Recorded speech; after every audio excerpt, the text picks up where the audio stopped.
Episode 9. Dokterku itu istriku. Seperti biasa Raisya melakukan rutinitas pekerjaannya. Hari ini adalah hari ulang tahun Dr. Salman. Dia sengaja memasak kesukaan tunangannya itu. Di jam istirahat Raisya membawa rantang makanan spesial. Dia melangkah ke ruangan Dr. Salman. Di luar sudah sepi. Tak nampak pasien yang antri. Begitu mendekati pintu ruangan terdengar suara-suara aneh di dalam ruangan itu. Raisya menempelkan telinganya di balik pintu. Suara itu semakin jelas dan berasal dari ruangan tersebut. Raisya memutar handle pintu yang ternyata tidak dikunci. Begitu pintu terbuka tepat di depan matanya Dr. Salman dan Dr. Ratu melakukan di atas meja kerja Salman. Salman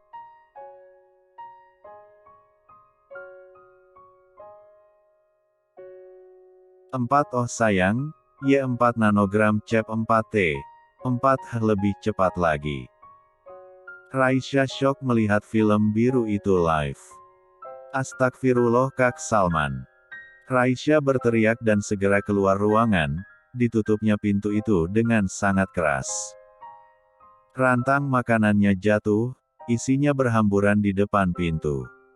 Dua insan yang sedang bergumul itu kaget dengan kedatangan Raisya. Sayang, siapa sih mengganggu saja, dan kenapa pintunya juga tidak dikunci lagi? Ayo lanjut nanggung nih. Pinta Ratu dengan manja. Tanpa mempedulikan Raisya yang menangis dan sakit hati, mereka melanjutkan pekerjaan yang sempat tertunda. Dasar tunangan laknat. Raisya berlari keluar dari rumah sakit tersebut. Dia tidak mau melihat tampang menjijikkan Salman. Raisya mengendarai mobilnya tak tentu arah. Dia ingin ke tempat yang sunyi. Di tengah perjalanan dia melihat sebuah mobil sport mewah melaju kencang seperti tak tahu arah. Dia bingung mau menghindar kemana. Demikian dengan Rendra. Dia membanting setir ke kanan demi menghindari tabrakan dengan mobil Raisya. Tapi naas mobil Rendra diseruduk dari belakang oleh sebuah kontainer. Mobil Rendra ringsek dan menabrak pembatas jalan, sementara kontainer itu masih menabraknya. Arg! Raisya berteriak kencang. Tadi dia pikir akan tabrakan dengan mobil itu tapi ternyata dia selamat. Raisya segera menghentikan mobilnya, keluar dan berlari ke arah mobil sport tersebut. Kontainer itu juga kabur, bagian belakang mobil Rendra sudah hancur. Raisya segera mendekati mobil tersebut, memeriksa di dalamnya. Tuan Rendra, tolong. Raisya segera berteriak minta pertolongan. Ada beberapa kendaraan yang berhenti dan mencoba mengeluarkan Rendra dari dalam sana. Ada juga yang menelpon polisi. Itu kan Tuan Rendra? Ayo kita tolong. Jawab seorang warga. Ada yang memecahkan kaca mobil tersebut dan mengeluarkan tubuh Rendra. Raisya segera memeriksa nadi Rendra. Dia masih hidup Pak? Ayo kita bawa ke rumah sakit Pandawa. Dia pemilik rumah sakit tersebut. Di sana mobil saya, tolong supaya ada yang menyetir. Saya akan melakukan pertolongan pertama. Ucap Raisya. Ada pecahan kaca yang menancap di beberapa badan Rendra, termasuk satu di mukanya. Jangan khawatir Tuan, saya juga dokter di sana, saya dokter bedah. Kalau kita menunggu polisi datang, nyawa korban taruhannya. Jawab Raisya. Akhirnya mereka menuruti kata-kata Raisya, mengangkat tubuh Rendra ke kursi belakang. Salah satu pemuda segera mengemudikan mobil itu dengan kecepatan tinggi. Raisya juga menelpon Prof. Gunawan dan memberitahukan supaya mengadakan operasi darurat. Ray juga menjelaskan keadaan Rendra. Raisya berusaha menghentikan pendarahan Rendra dan mencabut kaca-kaca yang menancap. Rendra sempat sadar dan melihat wajah Dr. Raisya yang begitu panik. Setelah sampai di rumah sakit, tim dokter sudah berkumpul di depan, menunggu Rendra. Pihak keluarga juga sudah dihubungi oleh rumah sakit. Tubuh Rendra segera dibawa ke ruang operasi. keadaan Raisya juga berlumuran darah, dari darah Rendra. Dokter Rai, saya minta kamu juga bergabung di tim operasi. Kamu juga yang sudah tahu keadaannya. Pinta Prof. Gunawan Senior serta kepercayaan keluarga Ibrahim mengenai operasi. Baik dok. Raisya segera menyiapkan diri untuk ikut ke tim operasi. Kimi dan Zain juga sudah berada di depan ruang operasi. Kimi menelpon anak buahnya. Kamu cari tahu kecelakaan di tol Cikampek Kem-80, Rendra kecelakaan di sana. Perintah Kimi melalui ponselnya. Dia dan Zain berdoa demi keselamatan Rendra. Dalam waktu 15 menit laporan tentang kecelakaan Rendra sudah dikirim ke ponsel dia. Pak, ada yang tidak beres dengan mobil Rendra rupanya.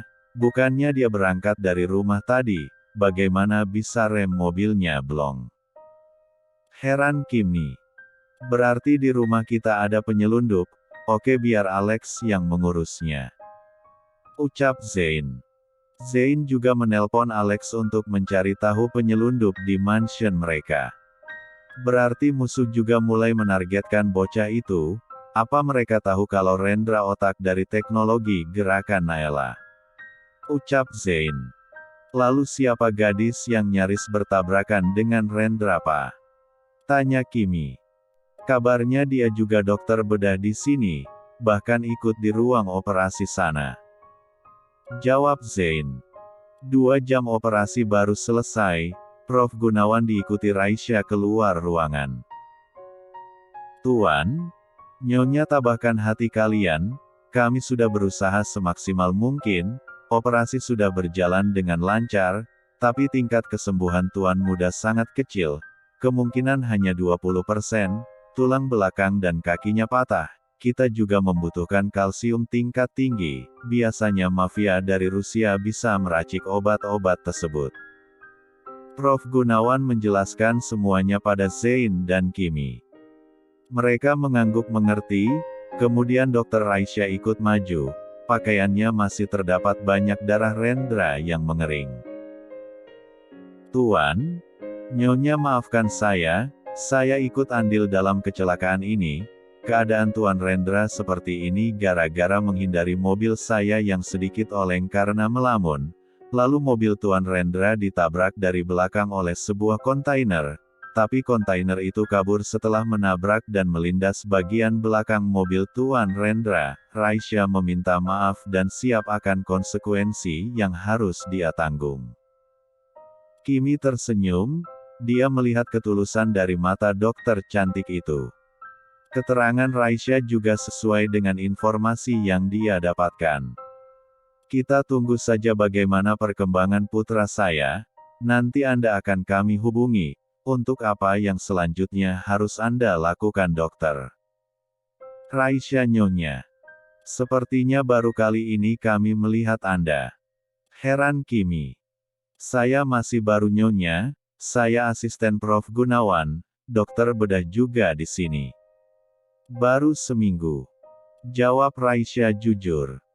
Oke dokter Raisya, sebaiknya kami melihat putra kami dulu dan Anda juga sebaiknya pulang dan membersihkan diri. Kami sangat berterima kasih pada Anda, sudah memberi pertolongan pertama bagi Rendra. Ucap Kimi. Baik Nyonya, dan saya siap bertanggung jawab atas kelalaian saya dalam berkendara. Kata Raisya dengan tegas. Setelah itu dia undur diri dan segera pulang seperti yang diminta oleh Kimi tadi. Dokter Vina menunggunya tak jauh dokter ruang operasi tersebut. Dia memeluk sahabatnya dengan erat. Vina tahu kalau Raisya pasti ada masalah, biasanya dia sangat konsisten dan hati-hati. Episode 10. Malam harinya keluarga Romeo juga datang, termasuk juga Clara yang akan berangkat ke Singapura besok pagi. Rendra juga sudah sadar tapi dia tidak bisa menggerakkan anggota badannya kecuali tangan dan kepalanya. Dahinya juga diperban akibat dari pecahan kaca yang lumayan dalam. Clara merasa jijik dengan keadaan Rendra saat itu, apalagi setelah mendengar dari orang tua Rendra kalau kemungkinan sembuh untuknya hanya 20% saja. Nak Clara, sebaiknya pernikahan kalian diajukan saja nak, kasihan Rendra, paling tidak akan ada istri yang bisa membantunya. Ucap Kimi yang sebenarnya ingin mengetes wanita tersebut. Tunggu, tapi anakku masih banyak pekerjaan yang akan menunjang karirnya di masa depan, lalu bagaimana kehidupan mereka nanti? Tanya Romeo. Untuk kebutuhan sehari-hari kami orang tuanya yang akan menanggung sampai dia sembuh nanti, dan kamu juga harus totalitas membantu penyembuhannya, dia butuh dukungan nak Clara. Pinta Kimi. Tidak tante, saya tidak mau harus setiap hari menjaga orang lumpuh tante, biarkan Rendra sembuh dulu baru kami akan menikah dan saya juga tidak mau harus berhenti di tengah jalan sementara karir saya sedang bagus-bagusnya, ini juga demi masa depan kami tante. Setelah Rendra sembuh saya janji akan menikah dengannya. Ucap Clara dengan pedenya. Oh jadi begitu?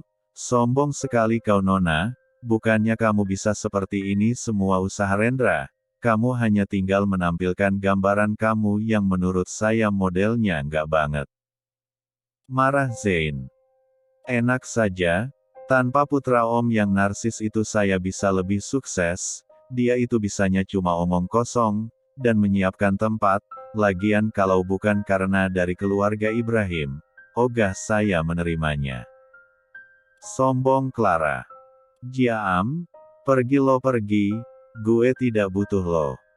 Teriak Rendra. Oke, siapa juga yang butuh orang cacat seperti lo, lihat saja muka tampan lo juga sudah tidak ada lagi. Kata-kata yang menyakitkan keluar dari mulut pedas Clara. Sonia, apa ini sifat asli putri kamu? Tanya Kimi pada sahabatnya.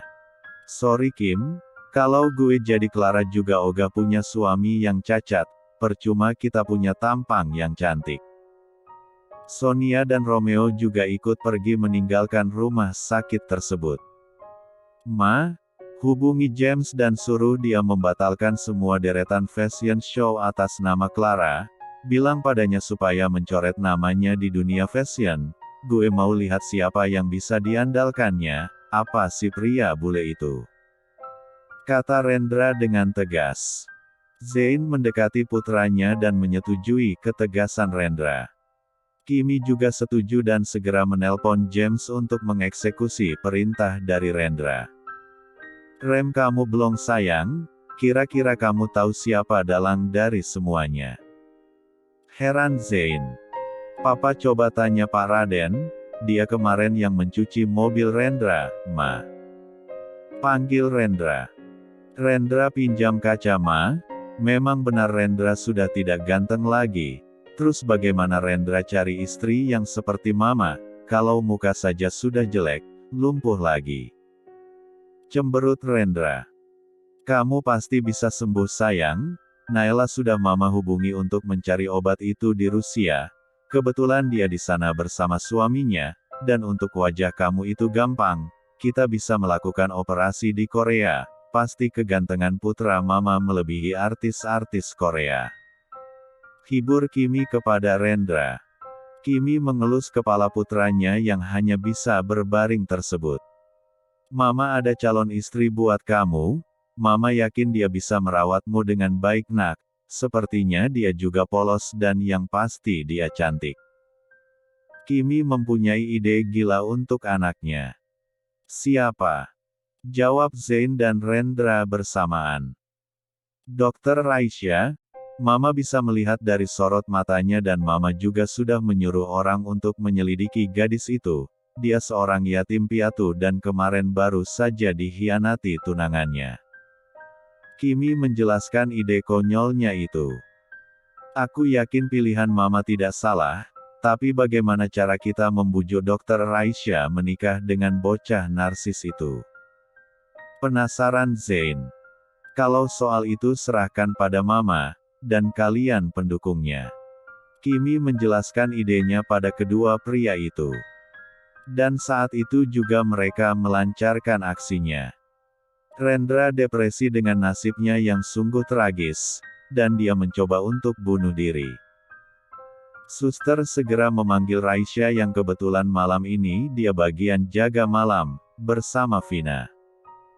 Kedua gadis itu segera ke ruang VVIP di mana Rendra dirawat. "Sayang, hidup kamu masih panjang sayang, Mama yakin kamu bisa disembuhkan."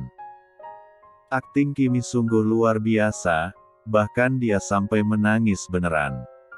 Rendra mencabut infusnya, dan ingin menyakiti dirinya dengan jarum infus. Ada-ada saja si Rendra, memang jarum infus bisa membuat orang mati. Raisya masuk ke dalam ruangan tersebut dengan cemas. Darah Rendra juga menetes akibat jarum infus yang dicabut dengan paksa. Itu dia orangnya. Gara menghindari mobilnya, Rendra jadi seperti ini. Ark. Rendra merasakan sedikit nyeri di tubuhnya. Meski tangannya saja yang bergerak, tapi kan dia mengeluarkan tenaga lebih. Raisya mendekati ranjang pasien dan mencoba menenangkan Rendra. "Tuan, Anda baru saja dioperasi, Anda perlu perawatan intensif, saya mohon Anda jangan seperti ini. Saya mengerti perasaan Anda Tuan, saya yakin Anda bisa melewatinya, dan Anda bisa sembuh Tuan, tapi memang perlu proses Tuan," bujuk Raisya. "Tahu apa kamu?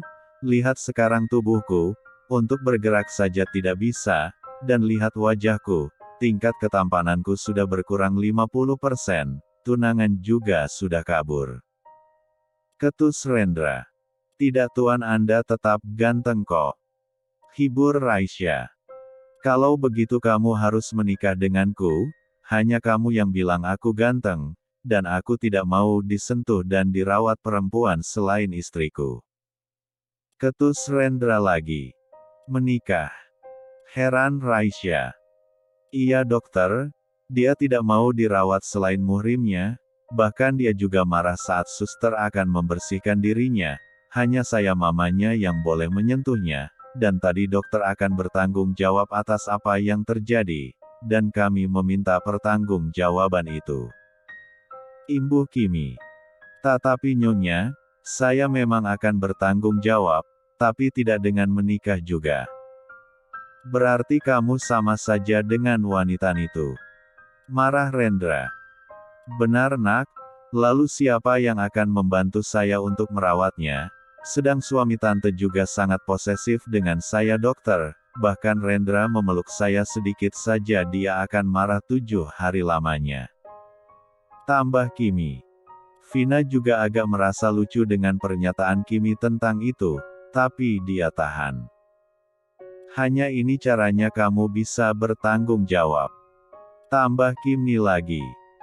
"Tapi Nyonya, pernikahan itu bukan main-main, tidak hanya catatan hitam di atas kertas, tapi juga janji pada Allah," jawab Raisya. "Saya yakin, Rendra tidak akan mengecewakanmu Nak, dia sebenarnya pria yang sangat bertanggung jawab," jelas Kimi. Raisya mendesah dan dia mengucapkan bacaan bismillah dan menerima pernikahan tersebut. "Baiklah, saya bersedia kalau itu memang jalan satu-satunya Tante," pasrah Raisya.